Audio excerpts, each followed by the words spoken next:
সকালে ভাবলাম আলু সেদ্ধ ভাত করব। তো আলু যখন সেদ্ধই করতে দিচ্ছি তাহলে একটু বেশি করেই করে নিই, কেননা এমনিতেই গ্যাসে রান্না করছি আর এখন যে গ্যাসের দাম, তো ভাবলাম তাহলে সকালবেলা আলু সেদ্ধ খাওয়া হবে আর বাকি আলুটা যেটা থাকবে, দুপুরবেলা তেমন কোনো সবজি নেই, এই আলুই রান্না করতে হবে আর সয়াবিন আছে, তো ভাবলাম তাহলে আলুটা একটু বেশি করে নিলে সেদ্ধ হয়ে থাকলে দুপুরবেলা তাহলে চট করে আলু আর সয়াবিনটা রান্না করে নেওয়া যাবে। আর আমার মেয়ের আলু সেদ্ধ ভাত খেতে খুব বেশি একটা সমস্যা হয় না, একটু একটু নরম করে দিলেই ও যে কোনো কিছুই খেয়ে নিতে পারে। আর সব রকম সবজি আমি খাওয়ানো অভ্যাস করাচ্ছি ওকে ধীরে ধীরে। তবে ওর চুলটা কিন্তু আমি সারাদিনে অনেকবারই বেঁধে দিই, তো দেখা যায় যে বারবার করে খুলে দেয়, এটা বাচ্চাদের খুব স্বাভাবিক একটা অভ্যাস। কিন্তু আমরা চাই যে গরম লাগছে একটু খুলে দিয়ে এরকম করি, তো ওর বাবা মোটে কিছুতেই মানে চুল কাটতে চাইছে না, তো বলছে সামনে যখন জন্মদিন আছে তাহলে এখন আর কেটে লাভ নেই, তারপরের দিকে কেটো। তো যাই হোক, এখানে আলুগুলোকে আমি একটুখানি ছোটো ছোটো করে ফেলছি, সেদ্ধ আলুটা আমি তুলে নিয়ে ভাতটা উপর করেছিলাম। এদিকে সয়াবিনটাও একটু গরম জলে ভিজিয়ে রেখেছিলাম, আর এগুলো হচ্ছে ছোট ছোট যে সয়াবিন সেটা। আমার মেয়ে আবার সয়াবিন খেতে ভালোই পছন্দ করে। এখন তো প্রচণ্ড গরম, সব দিকেই মনে হয় গরম, তো বাইরে বাইরে আমাদের যেহেতু সমস্ত কাজকর্ম, ওই জন্য কিন্তু ভীষণ মানে কি বলবো, রোদ্রে থাকা যায় না, একদম হাত পা জ্বালা করতে থাকে আর কি। আর উপরে তো পলিথিনটা টাঙানো হলো, রাই বাবাকে অনেক বলে কয়ে, মানে আমার মনে হয় না বিয়ের পর থেকে আমি খুব সহজে বলার সঙ্গে সঙ্গে সব কিছু পেয়েছি। এটা আমারও অভ্যাস হয়ে গেছে, রাহিত বাবারও অভ্যাস হয়ে গেছে, যখন খুব তাড়া না দেবো রাহিত বাবা পায় না, আর আমিও বুঝে গেছি খুব তাড়া দিতে হবে তারপর আমি পাবো। তো যাই হোক, অবশেষে পলিথিনটা দেওয়া হলো, ভালোই হলো, না হলে একদম বসা যায় না, মানে হাত মুখ যেন পুড়ে যেতে থাকে আর কি। তবে আজকে রান্না করব সয়াবিন আলু দিয়ে রান্না করব, একটাই তরকারি করব। আর রাহি তো ওই তখনই ওই মানে তুলে ফেললো সব খাবার, এখন বলছিল একটু বিস্কুট খাবে, তো বললো এখন আবার বিস্কুট খাবে না। জল চলে এসেছে, আমি খানিক বাগানে জল দিলাম, তারপরে খানিক থালা বাসন মেজে জামা কাপড়গুলো ভিজিয়েছি, কিন্তু ফাইনাল এখন থালা বাসনগুলো ধোয়া হয়নি, শুধু মেজে রেখে এসেছি। তার মধ্যে ভাতটা বসিয়ে দিলাম, মেয়েটা আবার তাড়াতাড়ি করে খাবার খাবে ওই জন্য। রাহি বাবা গেছিলো টিউশনে, টিউশন থেকে এক্ষুনি এলো, এসে এই যে ঘরে আছে, ও ফোন করে বলছিল যে রান্না যদি না হয় তাহলে আমি যাব না খেতে, তো ওই জন্য রান্না আমার তখন হয়নি, তো ওই জন্য আর কি খেতে আসিনি। তো যাই হোক, এখন আমি তাড়াতাড়ি করে একটা ভাত তরকারি করবো, আর দেখি একটু আমের চাটনি কিছু করা যায় কিনা, কেননা কাঁচা আম আছে, তো ওই জন্য আমের চাটনি দেখি যদি একটু করতে পারি তবে করবো শেষের দিকে। আর বাকি এই তরকারিটা রান্না করে আমার অনেকটা কাঁচা আর অনেকটা মাজা আছে, যেটা আমি এখন করে ফেলবো। এই মশলা একটু করে নিই, একটু সয়াবিন আলু তো একটু মশলা করে নিই, একটু পেঁয়াজ আদা এগুলো একটু রেডি করে নিই, তারপরে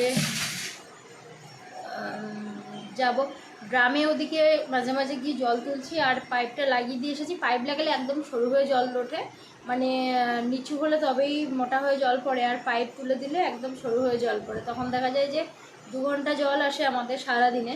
তো 2 ঘন্টা জলে ওই 2 ঘন্টার মধ্যে ড্রাম ভর্তি হবে না, কিন্তু নিচে যদি পাইপটা না লাগিয়ে যদি নিচে যদি শুধু জল নিয়ে আমরা যদি সব পাত্রে পাত্রে রাখি, সমস্ত পাত্র ভরে যাবে আর কি। তো ওই জন্য আমাদেরকে ওই গিয়ে গিয়ে ওই রৌদ্রের মধ্যেই গিয়ে গিয়ে জল তুলতে হয়। তো এখন একটু বসলাম, না আমার কাছে এসে আছো না, ও কি কি বলছো তুমি? বলছো আমার একটুখানি ভালো লাগছে না। আর তুমি ওইটা বলো তো, তোমার গল্প শুনতে সবাই ভালোবাসে, বলো তো লাল ছুটি, ওইটা বলো তো।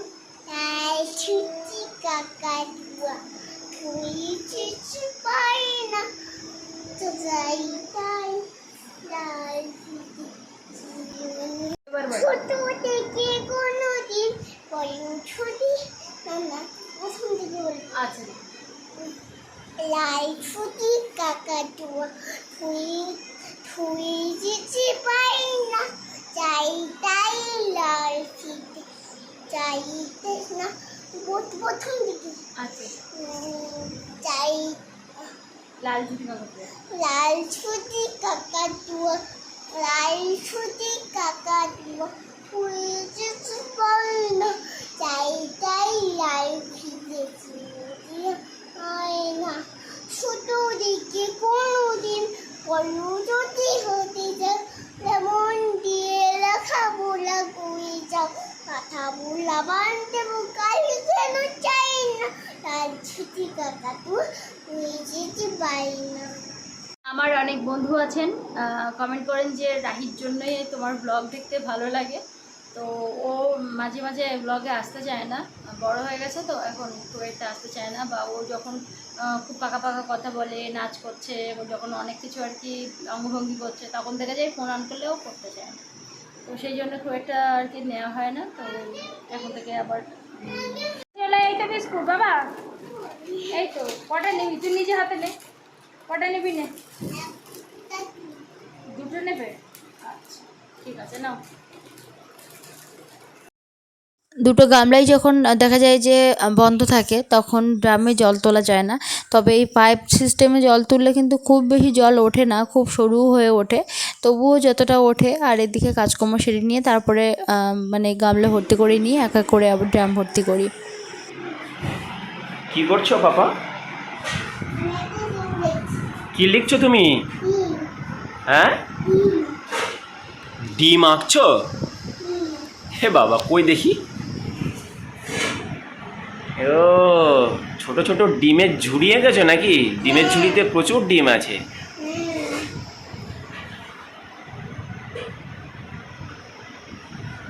ও সারা দেয়াল জুড়ে ওর মানে ছবি আঁকার জায়গা। কি কি কি বলছো, ভালো করে বল, আমি শুনতে পাচ্ছি না। অনেক লিখেছো? কি লিখেছো? ওটা কি জিনিস?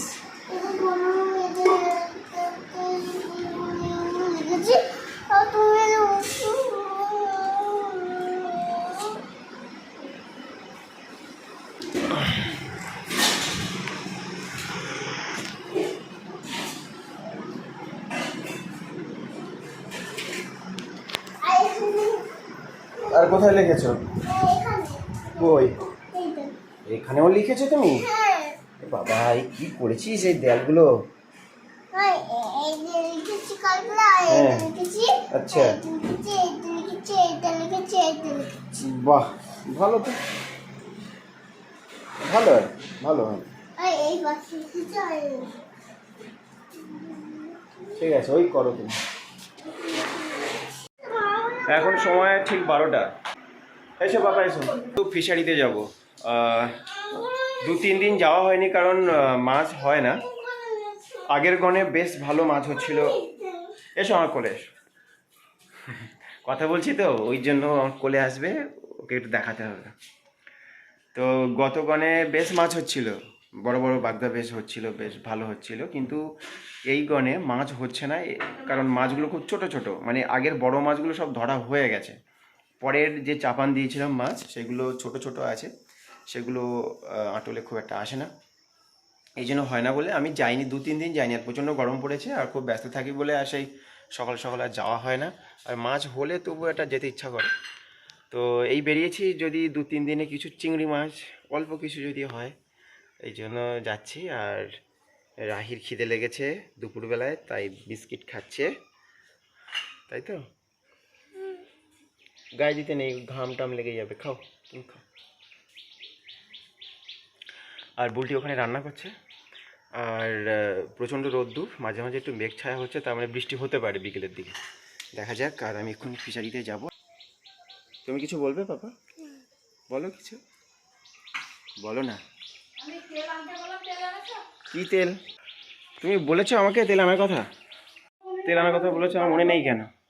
ঠিক মতো বলতে পারো নি তাহলে?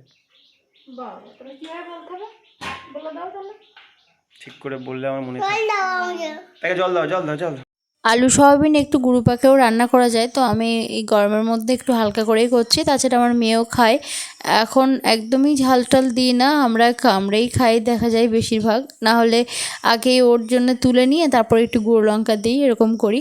তো আলুটা এখন ভালো করে লাল করে ভাজবো, যতটা লাল করে ভাজা যাবে ততটাই ভালো লাগবে।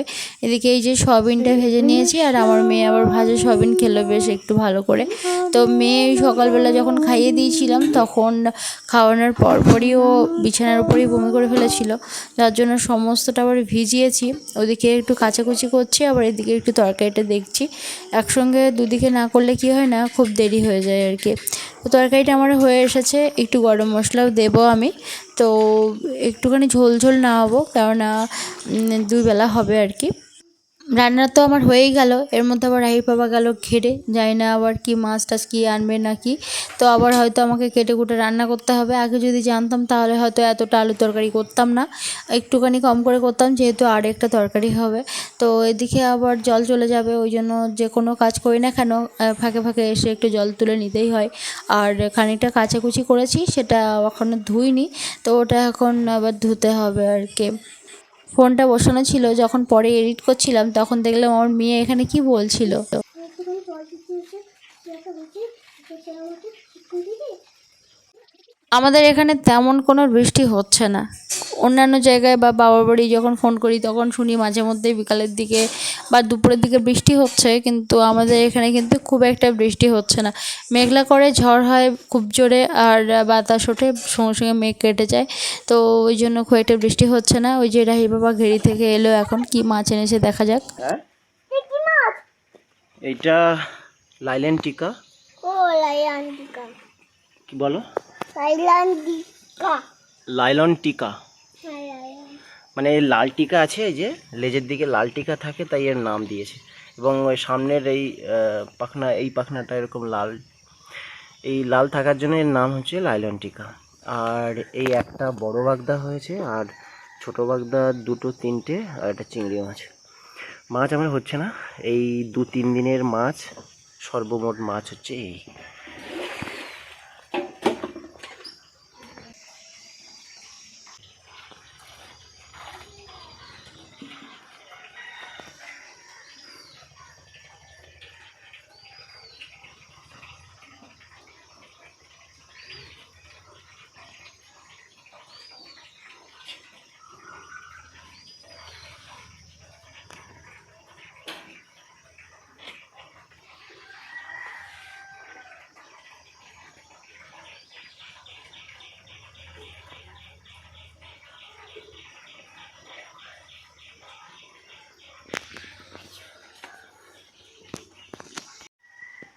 এখনই এলাম ফিশারি থেকে, আর প্রচণ্ড গরম, মানে এত গরম।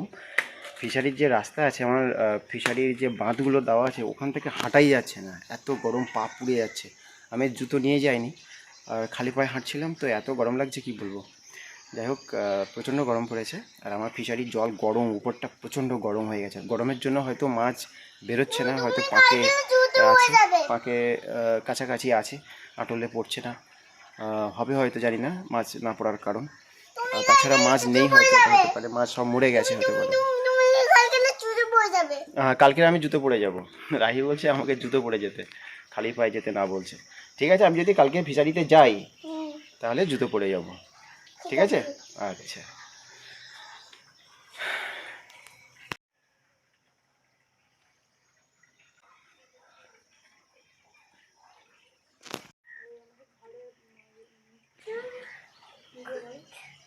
আর ওই যে ওই নিম গাছটা পড়ে গেছে। কোন গাছটা পড়ে গেছে? ওই নিম গাছটা। হ্যাঁ, আমাদের এই কুল গাছটা ঝড়ে পড়ে গেছিল। হ্যাঁ ছড়ে। কুল গাছের ডালটা ভেঙে, ঝড়ে ভেঙে আর এই পড়ে গেছে। একটু জুড়ে আছে বলে ওর কুলগুলো হয়েছে, মানে অসময়ে কুল হয় না, কিন্তু আমাদের এই গাছটাতে কুল হয়েছে। আর এই জন্য আর কাটিনি, যেহেতু একটু ছাল মানে জুড়ে আছে, একটুখানি অংশ জুড়ে আছে ওইখানে, এই জন্য ডালটা শুকনো হয়নি, আর কুলগুলো ধরেছে। এই যে কুল আছে, প্রচুর কুল হয়েছে, অসময়ে কুল হয় না কিন্তু হয়েছে, এই জন্য এটা কাটা হয়নি। কুলগুলো বড় হলে আমরা তারপরে কেটে দেবো ডালটা।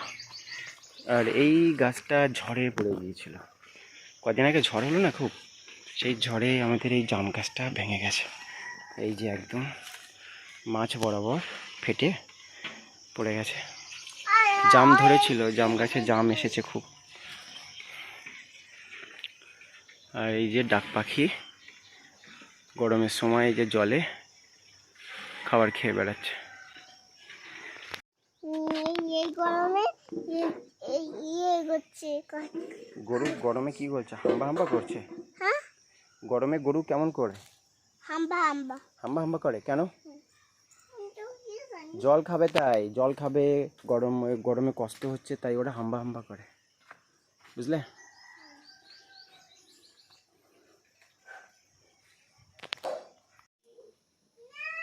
মাছটাকে করলাম 3 ভাগ, 3 জন খাবো। আর ওদিকে কিছু চিংড়ি মাছ আছে, তো আরেকবার রান্না করতে এলাম। ওদিকে কাজকর্ম সব হয়ে গেছে আমার, তো এবারে শুধু রান্নাটা সেরে নিয়ে তারপরে ঘর মুছবো, তারপরে গিয়ে চান করব। কাজের আর শেষ হয় না, মেয়েদের হাতের কাজের শেষ নেই। যতই দেখা যায় যে সারাদিনই যদি কাজ করা হয় সারাদিনই কাজ থাকে। তো যাই হোক, এখন সাদা মাছটা আগে ভেজে নেব, নিয়ে তারপরে চিংড়ি মাছটা ভাজবো। পরে ভাবলাম একটা সাইড ফাঁকা আছে যখন এই দিকটাই চিংড়ি মাছটা দিয়ে দিই, আবার এটা ভাজার পর আবার ওটা ভাজবো, একটু দেরি হবে, অনেকটা বেলাও হয়ে যাচ্ছে। এদিকে ঘরটার কিছু মোছা হয়নি, ওই দেখে আমি সাইডে দিয়ে দিলাম। আর এটা ভাজতে ভাজতেই আমার মশলা তৈরি করা হয়ে যাবে। আজকে একটুখানি বেশি করে লঙ্কা দিয়েই করব, আর মেয়ের জন্য ভাজা মাছ তুলে রাখবো। যেহেতু অনেকদিন পর মাছ হচ্ছে, তো ভাবলাম একটু কড়া করে রান্না করি মাছের ঝোলটা, ওই জন্যেই। তো এই যে মাছ ভাজা হয়ে গেছে, এদিকে মশলা কষিয়ে জল টল দিয়েছি, এবার ফুটে উঠলেই মাছটা দিয়ে দেবো। আমার একজন বন্ধু কমেন্ট করছিলেন যে তোমাদের ওই যে জবা গাছটা লাগিয়েছো, মানে জবা গাছগুলো লাগিয়েছো, কীভাবে পরিচর্যা করো, কি দাও? তো আসলে দেখা যায় যে আমরা কোনো কিছুই তেমন দিই না, দেওয়া হয় না, কেননা মাটিতে লাগানো। এবার ওরা প্রয়োজন মতো শিকড় ছড়িয়ে ওদের প্রয়োজনীয় খাদ্য বা যা কিছু লাগে ওরা সংগ্রহ করে নেয়। তো কি হয় না, অনেক সময় জবা গাছে ওই সাদা সাদা কি একটা পোকা লাগে, তো আমরা কি করি না, ওই কেটে দিই আর কি। যেহেতু বড় হয়ে যায়, অনেক ঝোপালো হয়ে যায়, কেটে দিলে আবার বেশ গোল হয়ে থাকে গাছটা, আবার অনেক কুড়ি আসে ভরে ভরে। তো এরকম করি, আলাদা কোনো কিছু করা হয় না। অনেকে স্প্রে করে, আর দেখা যায় যে যারা টবে লাগায় তাদের তো খুব সীমিত জায়গার মধ্যে, নির্দিষ্ট জায়গার মধ্যে শিকড় থাকে, তো সেক্ষেত্রে তাদের তো বিভিন্ন রকম খাবার দিতেই লাগে। অন্যান্য গাছের তবু একটুখানি খাবার বা একটু পরিচর্যা দরকার হয়, কিন্তু জবা গাছ, নয়নতারা গাছ, এগুলোতে কোনো কিছুই দরকার হয় না। ওই বর্ষাকালের দিকে লাগিয়েছিলাম, ধীরে ধীরে শিকড় পেতে দিল, তারপরে এখন ওরা বড় হয়ে ফুল দিচ্ছে, এটাই। আর এমনি ডাল লাগালেই আর কি শিকড় হয়, গাছ হয়ে যায় জবা গাছের, আলাদা কোনো কিছু খাটতে লাগে না। আমার মেয়ে নানান জায়গার নানান ধরনের সব আঁকিবুকি করে রেখেছে, তারপরেও অনেক কিছু আবার কালি টালি এটা ওটা ফেলেছে, সেই জন্য আমি সমস্ত কিছু আবার ওই থালা বাসন ঘষা যেটা আর কি তারের জালি, সেইটা এনে ঘষে নিচ্ছি, কেননা বারবার করে মুছলেও এগুলো উঠছে না, সার্ফ দিয়ে মুছলেও উঠছে না, কোনো কিছু দিয়ে মুছলেও উঠছে না। এই যে কালি, আমার বাচ্চাগুলো পড়তে আসে, ওরাও একটুখানি বদমাইশি করে, ওই বারবার করে পেনের পিছন দিকটা ফুঁ দেয়, দিয়ে হচ্ছে কালি ফেলে দেয়। এই যে আগেও তাই অনেক কালি ফেলেছিল, সেগুলো অনেক কষ্ট করে তুলেছি, আবার এই যে ফেলে দিয়েছে। এটাতে আমার মেয়েও মাঝে মাঝে করে ফেলে। তো আজকে আমি ভাবলাম যেখানে যেখানে অসুবিধা আছে সমস্ত জায়গাতেই আমি এরকমভাবে ঘষে পরিষ্কার করে আগে তুলে নিই, যতই দেরি হয় দেরি। সকাল বিকাল তো টিউশন থাকেই, আবার 3টে সাড়ে 3টের মধ্যে বাচ্চারা চলে আসবে। তুমি করেছো? আর এটা কি এটা কি এঁকেছো? মাকড়সা এঁকেছে নাকি ও? এটার নাম কি? এটার নাম মোল্লা গীতি।